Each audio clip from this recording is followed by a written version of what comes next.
Hey Maxime, how are you? How are you doing? Hey, Vivek, I'm good. How are you? I'm absolutely fine. I'm excited to be here. Thanks for having me. This is my first podcast ever, so I'm glad that I'm having this experience on your podcast. I'm glad to have you on the podcast. Yeah, this is the first of many for you actually. Yeah, yeah. So as I told Advik just before we started recording, I've decided mainly the reason why I'm doing this podcast is I've decided to go on some sort of a podcast tour. So my goal is to be on as many podcasts as I can, mainly to get out of my comfort zone. Mhm. So uh, being on podcasts is not something that comes naturally to me. I'm a little bit more shy, and so I thought that doing many podcasts would be a great exercise. And also, many people have invited me on Twitter Spaces, so I might start doing those also. So what is it about podcast that like freaks you out kind of or makes you nervous? Just a personal Uh, question. just just public speaking in general. So podcast is kind of a mild form of public speaking because Yeah. obviously there's no one in the room with me. So if I want to be able to do public speaking in the future, this is a great stepping stone. And also, I've been invited. Well, I've been like semi-invited by, Arvid Kull. Wow, When he that's started great. his podcast, he was looking for guests, and I've been like, he kind of extended the possibility of an invitation, and I was already too scared to even contemplate going on his podcast because obviously he has also a big platform, and so I want to be able to accept those kind of invitations in the future without feeling terrified. Yeah, that's great. Actually, it's very normal. Like people get used to it over time. So if you listen to Right. my like first podcast episode, I would not be talking like that. It was I just created like 10 questions and rambled about those 10 questions, and was kind of boring. I mean, Yeah, for sure. You get better with practice, like with anything. That's why yeah, that's one of the main reason why I want to go on on podcast. Uh, Obviously, your podcast is like a smaller podcast, and I want to start with smaller podcast just to get used to yeah, it, and then maybe eventually go on a bigger podcast, such as Arvid's podcast or any other podcast where people invite me. I just want to get over that fear. It seems stupid in my head that I'm scared of talking. It's just talking. uh, who is Maxime? I want to know a little bit about you. All right, so what can I say? I'm 31 years old. I'm from Montreal, Quebec, Canada. So French is my main language. Uh-huh. I'm an indie hacker. I'm an indie maker. I'm on Twitter a lot. I'm trying to build an audience. I'm also a senior software engineer. I've been doing it for almost 15 years now. And right now I'm kind of in an in-between state because as you know, my previous Yeah. project, business, startup, Birdie has been totally annihilated by Twitter because of the new API pricing. Mhm. So right now I'm actively looking for a new project, and actually I've started building a project which is will be pretty similar, or at least use a lot of the same concepts. It will be a website A/B testing tool, so a very simple, indie hacker friendly, privacy based A/B testing tool, or at least that's the plan right now. We'll see where it goes, but it's kind of growing on me, so I'm not fully committed to that project yet, but I think that's where I'm going next. Yeah. So what happened with Buddy? Like, can you explain from the like absolute start? Why did you start it and what uh Twitter did? That's basically you had to share it. Yeah. So, well, obviously being an indie hacker, I was looking for a business to build. I've built a couple of productivity tools before that, but productivity is a really saturated market. It's really hard For to sure. create a productivity tool that it's really hard to get some customers because there's so many similar tools out there, and we all think that we have the special productivity tool, the special to-do app, the special journaling app, or whatever. But in fact, the difference are generally very small between each tool, so it's hard to gather some customers. And so I was a really big fan of Twitter. I'm still a really big fan of Twitter, even though it destroyed my business. But so I started playing around with the Twitter API. I created a couple of bots. I was sharing my experiments on Twitter. And one night, as I was laying in bed, I had the idea of Twitter profile A/B testing. Yeah. And so I started building it. And the first tweet I made about Twitter profile A/B testing had a lot more engagements than all the other ideas I've shared before. So that kind of gave me Validation. right. It kind of validated the idea. So I kept building it, and I did so for 9 months, and I had a blast building it. I loved using the Twitter API, even though the Twitter API is honestly horrible, but I love Twitter so much that building with it was kind of exciting. And so at the end of this 9 months, I had to shut it down because unfortunately Twitter decided that their API would cost $42,000 per month. And my business at that point was making $1.2 thousand per month. So 1.2K MRR. And obviously that's far from enough to be able to afford the 42K. There was also a $100 per month plan, but that was grossly insufficient for what I was doing. The API limit for the $100 per month plan was like 10,000 tweets per month, and Birdie was fetching 10,000 tweets in an hour per user. So it wasn't sustainable for me, and so I had to shut it down. And actually, on April 29th is the day where Twitter completely shut down their legacy APIs, their V1 APIs. So they kind of did it gradually. So my app Birdie was shut down a couple of weeks ago, but today is the date where everyone has to either pay 42K per month or 100 per month, but you can't stay on the old API anymore. And so actually Birdie right now, I said it, I kind of made an announcement on Twitter saying that it was shutting down, and it is shutting down, but I've kind of decided to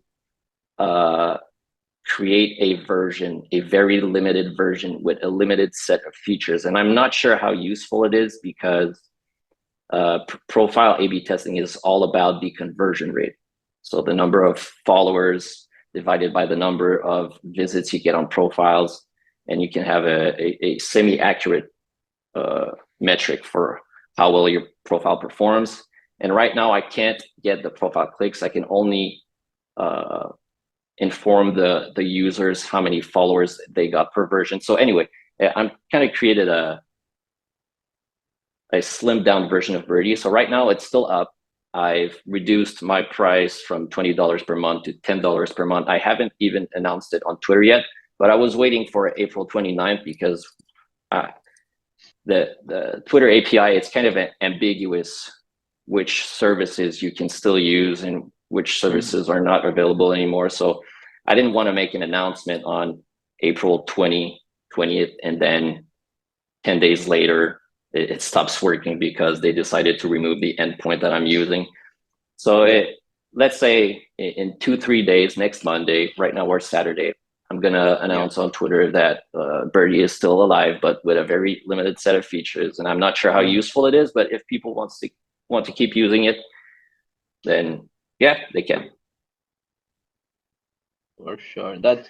And the thing is that they announced this price hike on 1st April. So a lot of people thought that was kind of an April Fool's joke or something. Yeah, it would have been a terrible joke.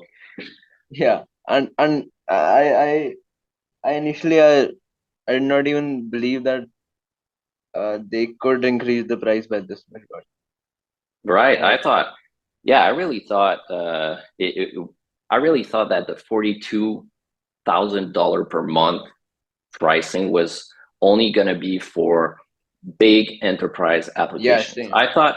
thought that the $100 per month plan was going to be just fine, Yeah. but I had a big surprise when they did the official announcement. So what was your like initial reaction when you saw this price hike, the cost hike? Yeah, almost couldn't believe it.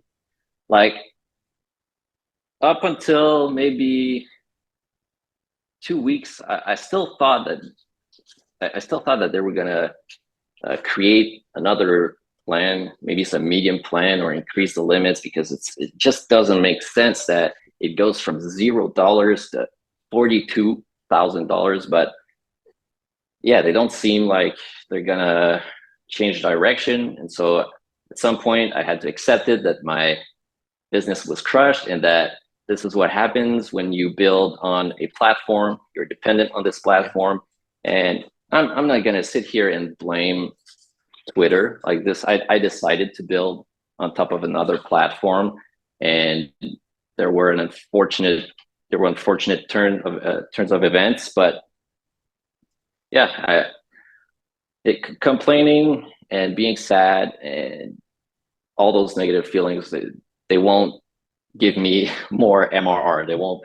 Uh, they won't improve my future. So I just gotta, start something new, focus on what I can control, and what I can control is, as I said, first of all, creating a slimmed down version of Birdie, and if people use that, that's cool. But also focus on creating another business. Hopefully, this time it won't be dependent on another platform, and I'm gonna have a little bit more independence. So that's the plan. yeah. I mean, this is the reason why I think I am kind of skeptic about businesses that are built on top of other platforms.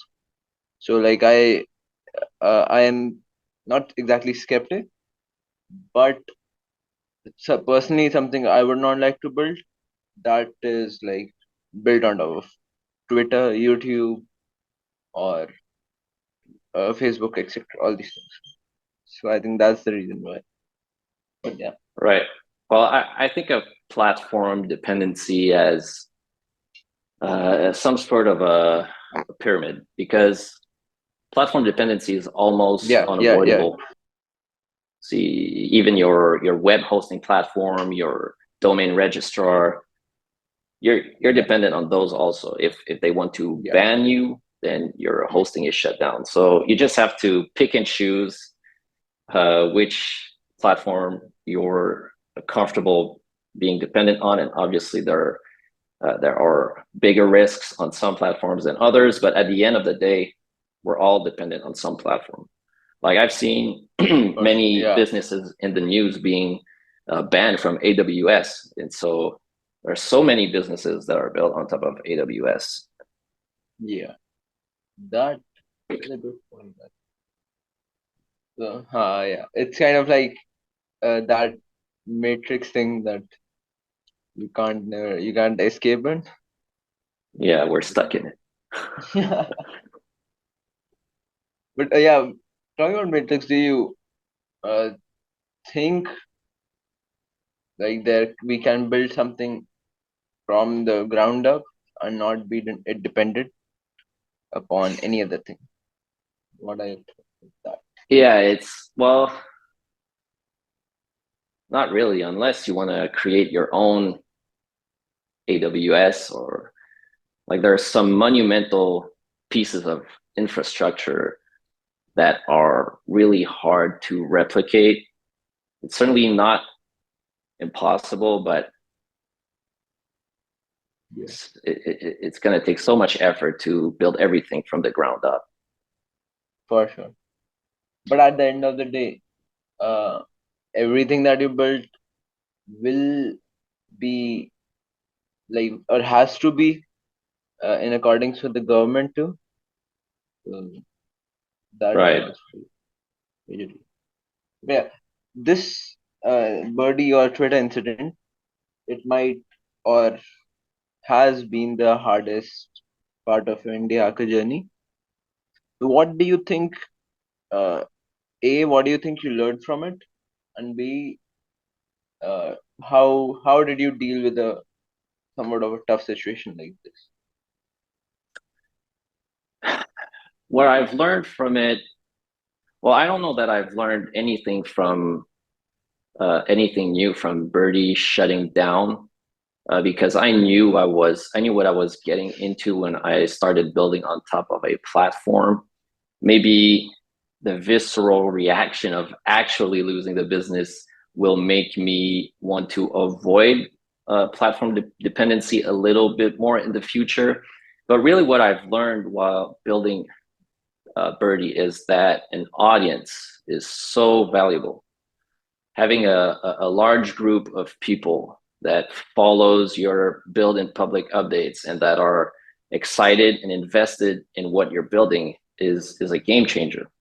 Yeah, For instance, when I made my product hunt lunch, I easily got to number one product of the day, and that would have been impossible without an audience, without hmm, all the Twitter friends that I made over the last couple of years, and all the relationships that I've built that were willing to support me, retweet my launch tweet, and also there's kind of a, especially when, that's why building a Twitter product was so cool, is that there was such a big overlap with yeah, your audience and your customers, because your audience are all obviously they're all on Twitter, and yeah, they most likely want to grow their audience, and so building a Twitter tool is right at that intersection where you could leverage both of those things at the same time.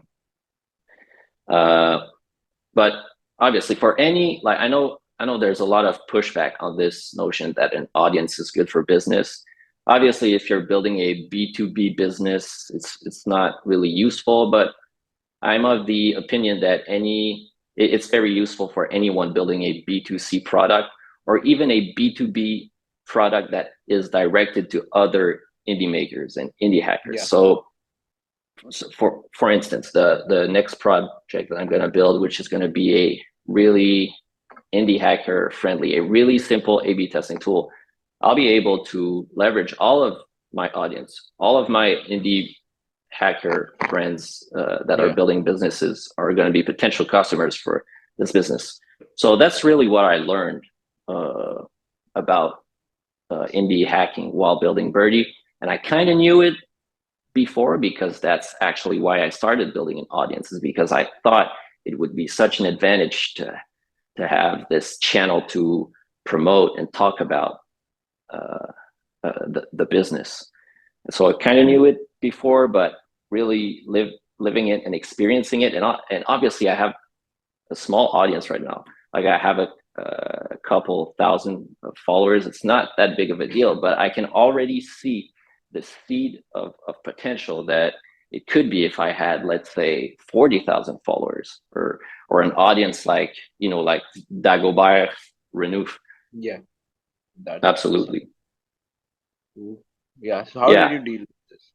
Yeah, Yeah. So it was definitely a hard hit because, you spend 9 months building something, pouring your heart and soul into the business and thinking about it every day, obsessing about it, thinking about how you can make it grow, how you can improve it, doing marketing every day.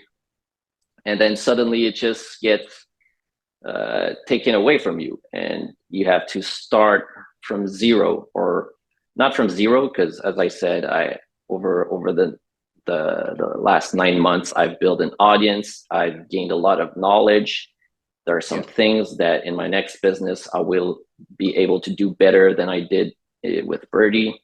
A lot of Mhm. things I've learned, but it's still a hard hit because MRR goes to zero. The When you look at your stats, everything is at zero, and so you have to start again from basically from scratch. And but my whole thing is, I don't know if you follow my Twitter, but I do Yeah, I did. something. I do this thing on every Sunday where I post about this thing that I tweet about not quitting basically, and Yeah, so yeah.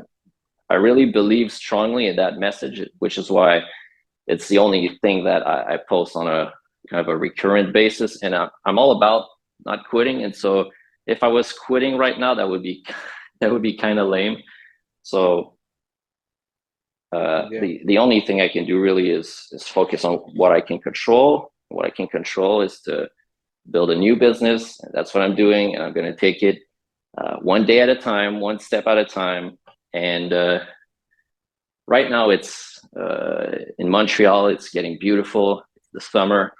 I don't know that I'm going to be working as hard for the next couple of months, but I'm all about consistency. So I'm definitely going to be working on it every day. I'm going to be putting an hour or two on a daily basis, but I'm not going to go crazy on building. But even at an hour or two, it goes a long way.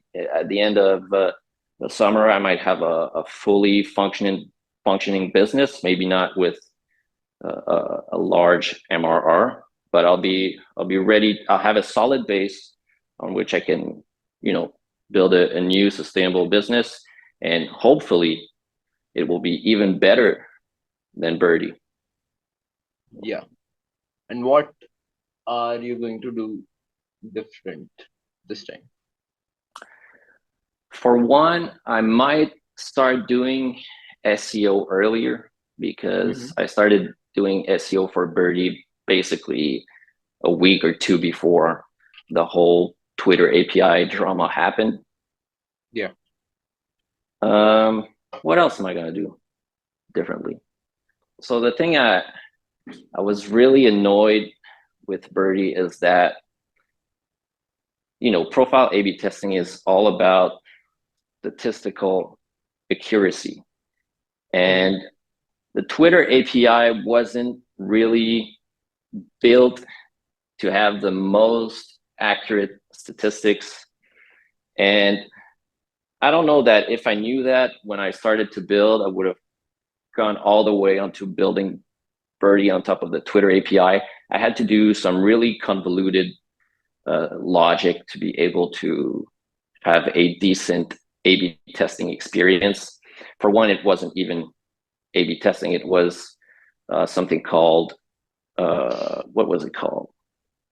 It was a different uh, technique because A/B testing is when you have two versions that are uh, happening in parallel. So the Yeah. same one user can never see the same profile version, whereas the technique that was using it was a technique popularized by DoorDash, and I don't remember the name of the technique, but that's what I was using, and it wasn't ideal.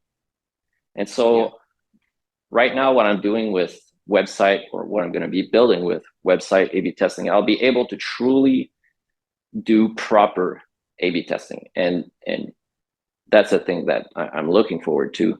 And so what I've learned by with Birdie is that I'm not sure that I ever want to build another business uh, where the technical the tech snack the tech stack isn't ideal for what I'm trying to build. Yeah. And for example, where the tech stack might not be ideal. So you mean on Birdie? No, like in general, where something like you have not worked with before, the type of tech stack. Is that why? Probably. Well, so what I'm saying is that with my new business, the website Mm-hmm. A/B testing, there's no API limitation. There's nothing that will prevent me from having true, statistically accurate A/B testing, which is a Yeah. relief. Yeah. Whereas before, I was limited by the Twitter API and the data that it Yeah. provided. And I had to do some kind of workarounds and some hacks just to get it working.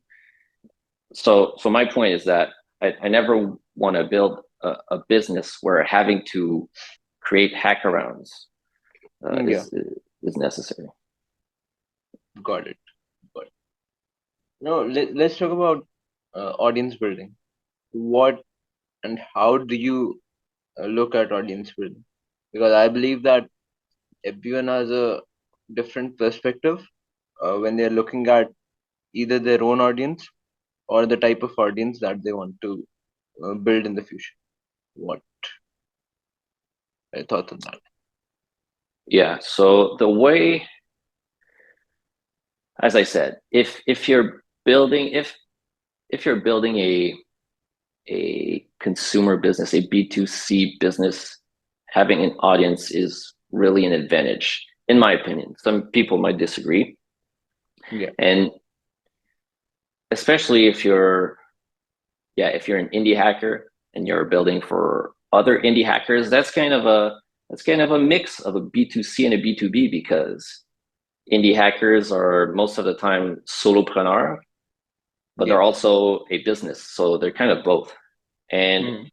I don't know, there's this guy on Twitter, I don't remember his name, but he calls this uh, like B2C, but it's not uh, business to consumer, it's business to creator, which is kind of a mix between the two, because a creator is obviously a business in and of itself. And Yeah. I don't know if you want me to go into the specifics of how I think how I go into building an audience, but that's the reason why I'm building an audience is, first of all, to have some potential customers. Secondly, it's to build great relationships with other founders. Like, I've made so many Twitter friends over the last 2 years, like amazing startup founders, and it's Yeah. so motivational, and it's a big inspiration every day to just open your feed and see people getting after it, building stuff, building in public, putting themselves out there, showing their failures, their wins, posting MRR graphs. All of this is really inspiring to me. So that's definitely a reason why you should do it if you're looking to interact on a daily basis with like-minded people. Yeah. And how? Let's talk just a little bit about the specifics, not a lot about it in detail. But how do you go about building a audience? I think that building an audience is relatively easy, but building a audience that, like you said, supports the person who is building it and is active, kind of an active audience, that is more important. So how do you like do that? Right. So I'm a very I'm a very meta guy. So whenever Mm. anyone asks me advice on business or audience building, I always go back to consistency. Consistency, self-discipline, hard work. Just show up every day, tweet every day, engage with people every day. Just be consistent. Uh, Now, how do you not only build an audience, but build an audience of fans or people that are willing to support your work? Well, you have to give what you want to receive. So if you want people to Yeah. support your work, you have to support other people's work. And so the way I do it on Twitter is that I mostly engage with the same people over and over and over again. Uh, it's mostly the same faces that are commenting under my tweets. There's the There's some people that are just gonna respond one time or two time or very sporadically here and there, but there are those people that will consistently go back to your tweets and respond, and those are the people that you really want to uh, respond to and cultivate a relationship with them. And I do the same. I mostly comment on the same people over and over and over again, and that creates some kind of a bubble. And those people are much more likely to support whatever you're doing and be excited about what you're doing because you're doing the same for them. Yeah. It's mostly about being genuine and authentic. Uh, people will recognize that in you if you're being authentic, and they will just want to reciprocate. For sure. I think with all the AI hype, one thing that can never be replaced is like the person's creativity, and Right. which leads to his or her like authenticity on any platform. For sure. There's something, there's this concept about AI that um, as AI becomes better and becomes maybe even as creative as humans, there will still be this desire for humans to know that something has been created by another human. And so even if the AI generated artwork is as beautiful or even more beautiful as something as a human can create, we will always, well, at least in some instances, will be a lot more uh, enamored by something that we know a human has created rather than something just a robot created. Uh, Whatever generative art comes out of it, there's this concept in the AI sphere that, as AI get better and better with Yeah. time, any amount of art that they're going to generate, actually the art that they're going to generate, it might be even better than any art that a human can create. And so we'll come to a point where creating beautiful AI generated art will take just a couple of minutes and will be abundant. And at this point, what will be very valuable will be Yeah. the notion and the knowledge that a human created it, and not even the art piece itself, but the fact that we know for a fact it is certified that a human created it. And so that's why a lot of people are really into craftsmanship, because we know that behind a sculpture or a piece of woodwork or anything, there's a lot of blood, sweat, and tear that went into it. And For while sure. it may not be as beautiful or as intricate as something that an AI can generate, the value comes from the fact that a human created it rather than a robot. Yeah. That that's a pretty good answer. So I think I read on your Twitter like bio that you used to work as a blockchain developer, if I'm not wrong. Yep. So I am guessing that you have a lot of idea about blockchain. If not, then that's completely fine. Oh. Yeah, I might disappoint you with that answer, but the reason why I stopped doing blockchain development is that I got really disillusioned by this space. I got into it initially, I don't know, maybe because of the hype. And Yeah. I know that there was a lot of money that could, like, I also believe in the technology, but as I worked on it, I became less and less excited. And there were more and more, crypto scams. And I was building ERC20 tokens. So I was basically building tokens. And that's almost the worst part of the blockchain technology. That's where all the scams happen and the rug pulls and all that kind of thing. And also, I didn't really have anything that I wanted to build on top of the blockchain. So my whole Yeah. thing about being an indie hacker is that I like to scratch my own itch. I like to solve my own problems and then share the solutions with the world. And I really don't have anything that I want to build on top of the blockchain. And so I like to prioritize ideas rather than technologies. And so, yeah, I really don't have any idea I've been disconnected from that space for at least 2 years now. Yeah. Yeah, Yeah. awesome. Yeah, that's why I felt that. Yeah, because so like, do you? It's just a general open-ended question.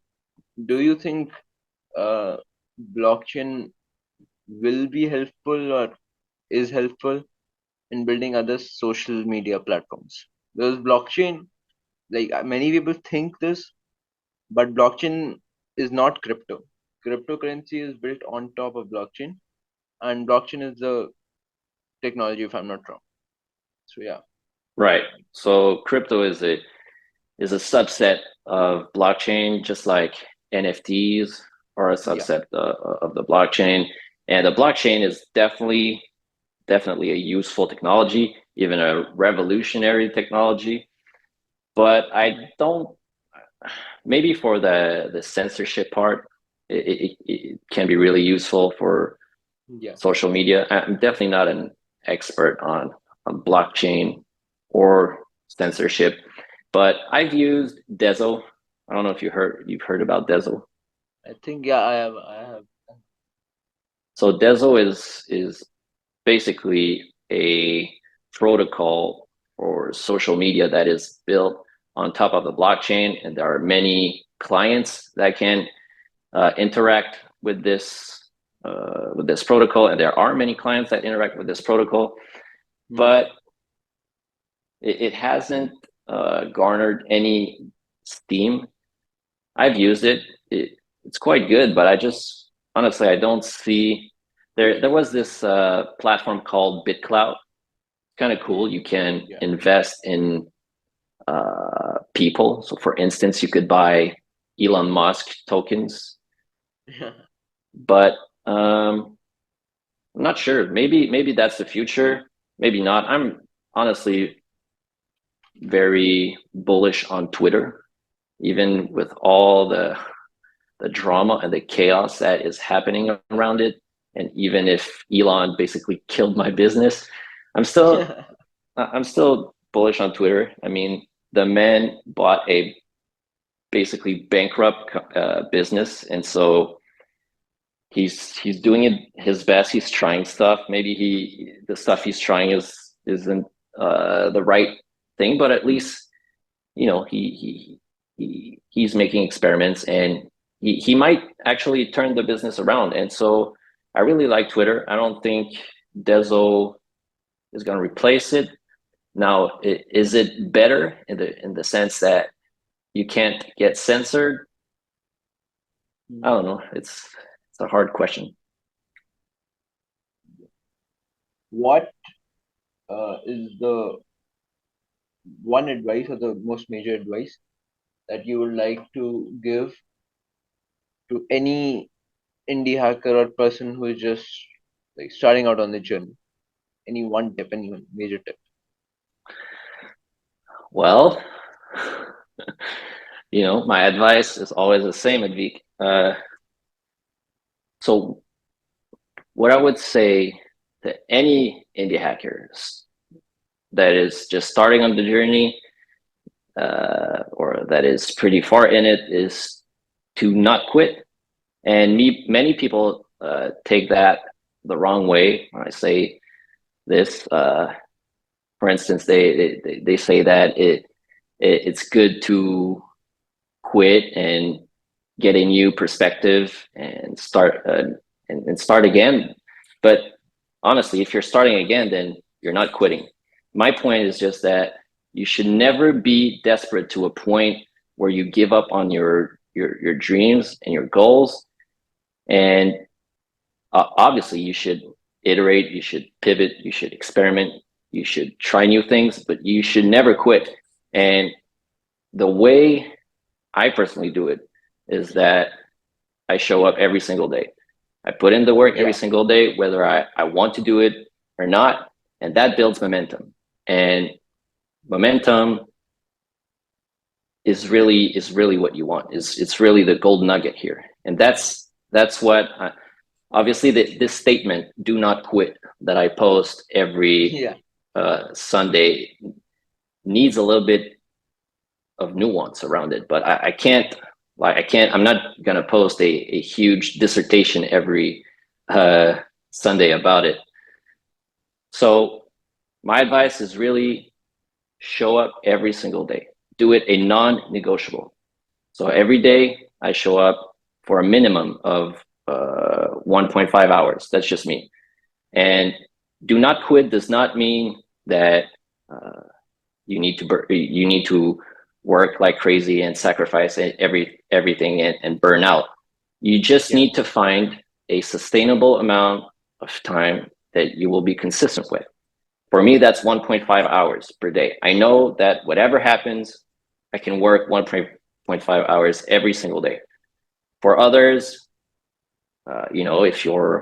if you have children, if you're a dad, if you have a full-time job, that might be 30 minutes per day. Whatever it is, you just need to find something that enables you to have momentum, and that's where Yeah. real progress is made.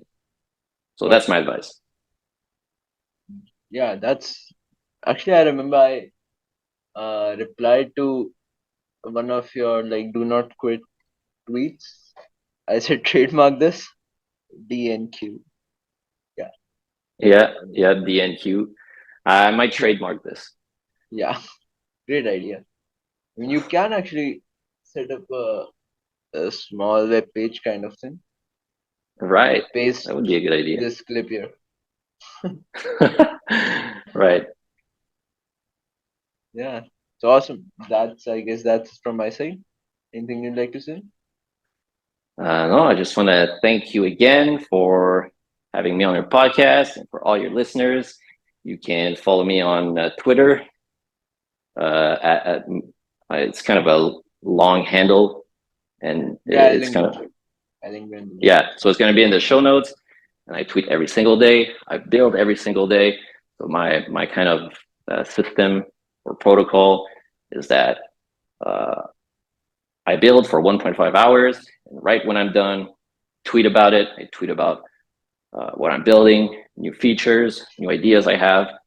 And so you'll see me show up in your feed every single day. And if I annoy you, you can just unsubscribe. So that's it. Thank you very much, Advi.